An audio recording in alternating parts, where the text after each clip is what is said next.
I have an email here about the Young Rock show. We said last week, we reviewed the debut episode last week. We mentioned how a show about the childhood of a former pro wrestler drew 2.5 times the audience that any pro wrestling show drew that week.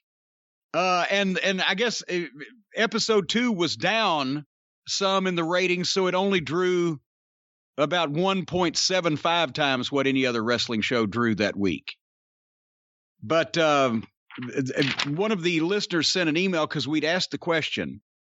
We wonder what the complete non-wrestling audience that's never watched wrestling, don't know anything about the inside of the business, whatever, what they thought of it. Well, I got one for you before we talk about episode 2. This is from Garrick from Michigan. Now, he gives his last name, and I believe it's an assumed name, possibly to stay ahead of the law. But he says, on the experience, you asked for a non-wrestling fan's opinion of Young Rock.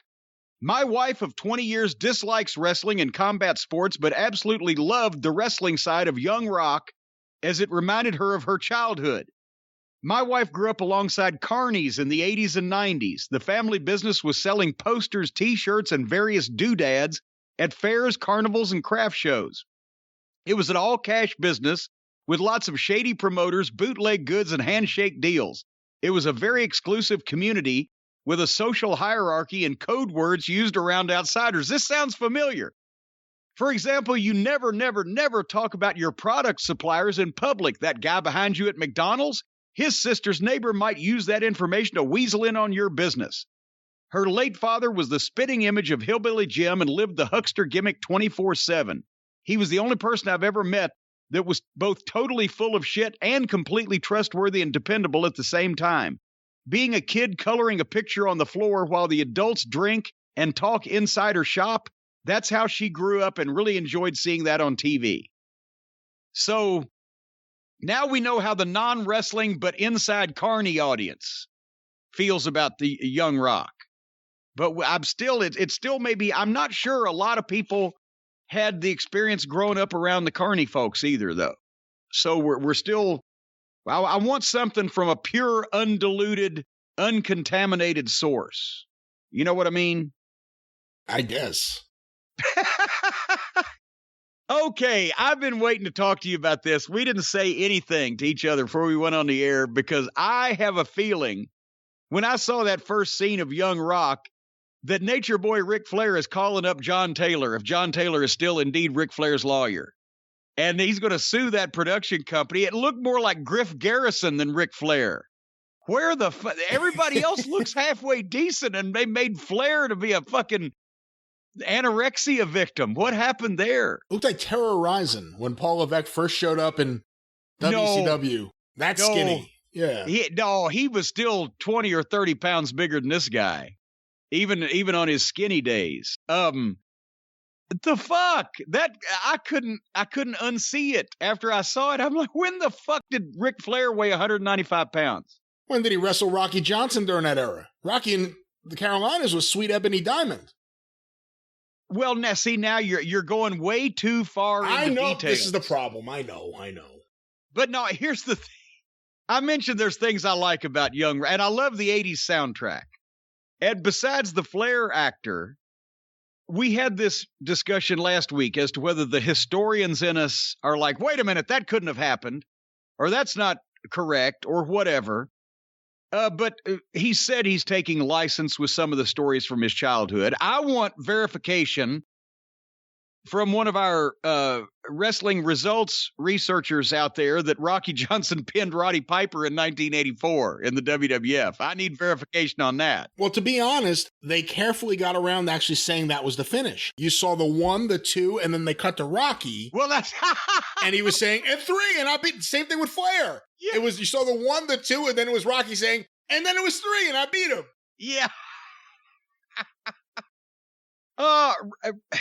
Rocky is coming off a beat full of shit in this program. I think I like Atta better than anybody. And and we'll talk about the flea market show in a minute, but wrestling historical inaccuracy aside, I kind of like some parts of the show. It's cool that, we know this guy. I know this guy personally in the past. I worked with him. It's a TV show about him. It's peripherally about wrestling, but it's about their family also. It goes back quick. It's a half-hour show.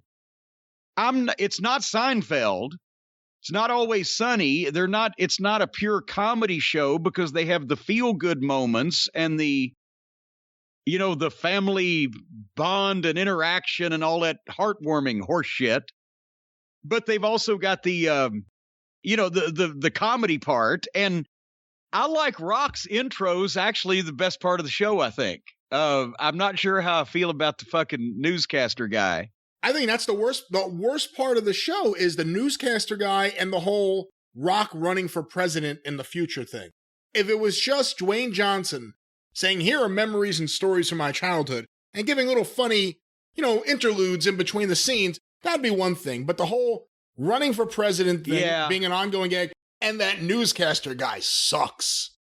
That guy sucks. The writing for him sucks. I'd seen somebody on Twitter, so that guy was a real newscaster. That's why I said that last week. But I think he played a newscaster in something, or he's playing a newscaster, all right. But I like what you just said. If he was, hey, there's some stories from my childhood, and he pops in and out and does the voiceover or whatever. But Rocky's good.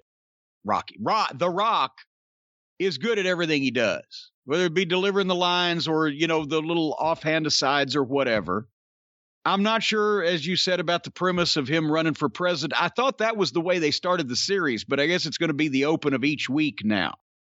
You would, if they literally just had him on camera or even just had a voiceover of him saying what's happening, like, just because you kind of have to put people in the zone of, like, this is 1987 or whatever it is. Yeah. It would be better.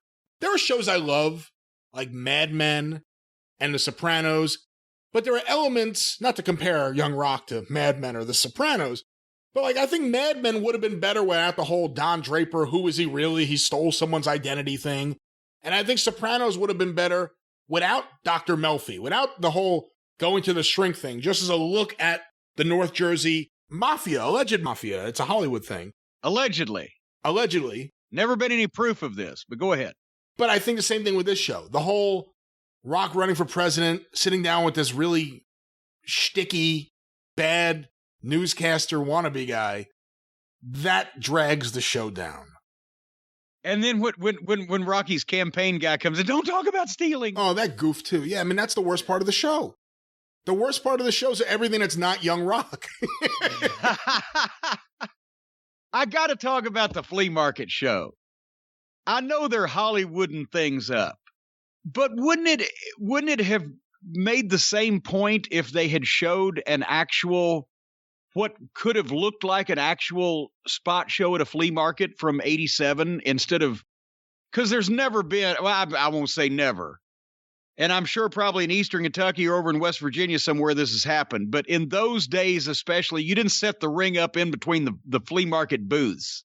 I've run shows at flea markets, but the flea market wasn't actually going on around the immediate ringside area. And I would have to think, and I know they're trying to say that they're telling the story that Rocky had been a big star, but now was wrestling, on a small-time basis. But whether that was a spot show up in Pennsylvania that the Samoans might have been promoting, I worked on some office shows in the 90s. Even at the fucking Ag Hall in Harrisburg or whatever, he'd draw Allentown. He'd draw 300 or 400 or 500 people. I can't imagine Rocky Johnson worked at a flea market show in 1987 with 10 people. So it seemed like if they went to the trouble of setting up what looked like an actual independent wrestling show and shooting around that, it still would have been a small time thing without being. Because I'm thinking a lot of people either will believe that they would have run a wrestling show with Rocky Johnson and the Wild Samoans in front of 10 people at a fucking flea market, or they'll say, well, this is all hokey and none of it's true.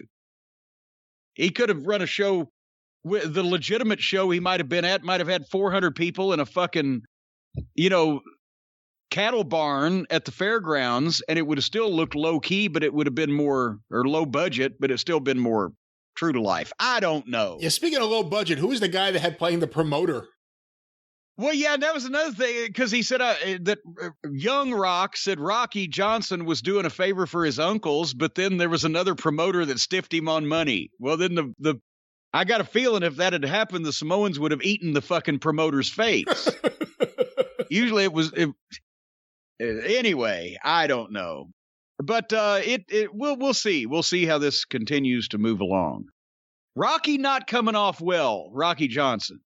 No, but happy. I mean, he's coming across like a happy con artist. Yeah. Yeah, he's a happy guy.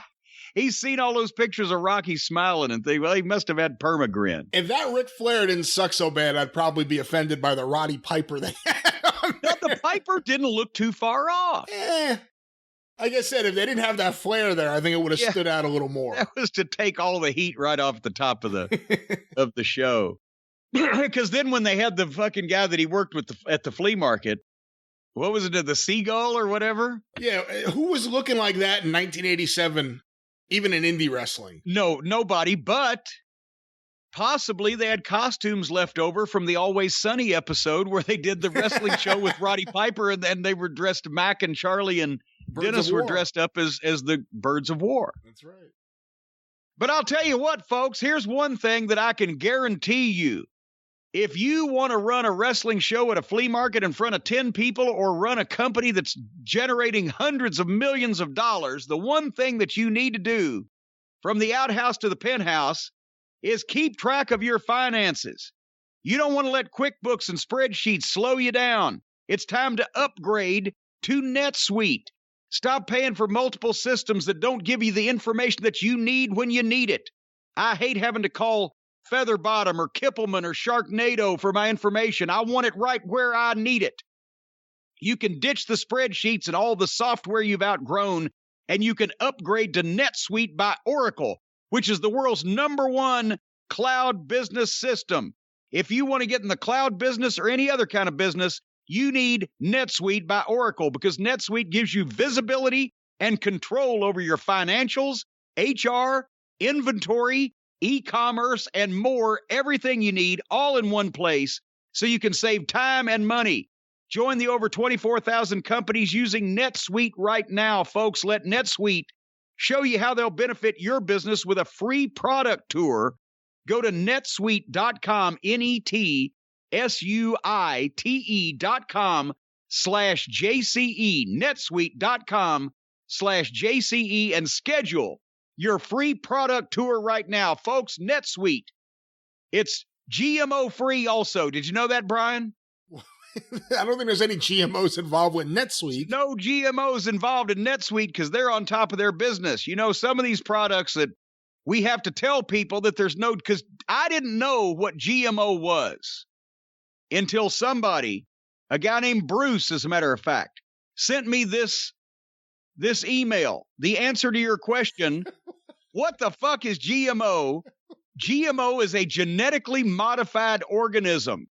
That's any organism whose genetic material has been altered using genetic engineering techniques. Monsanto is notorious for genetically modifying vegetable seeds to make them grow larger and faster. And that's from Bruce in Sharpsville, Massachusetts. So, Sharpsville? Sharpsville, Massachusetts. It's right up there next to Boston.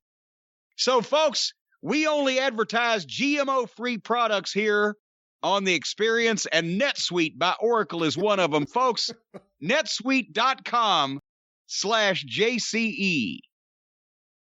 That's right. You're going to get that GMO email in here one way or another. Well, God damn it, I just told you earlier. I finally found out what GMO was, and we didn't have any commercials today where we could mention that the product was GMO-free, but I guarantee you NetSuite has no GMO in it. That's right. netsuite.com/JCE. That's right. GMO-free.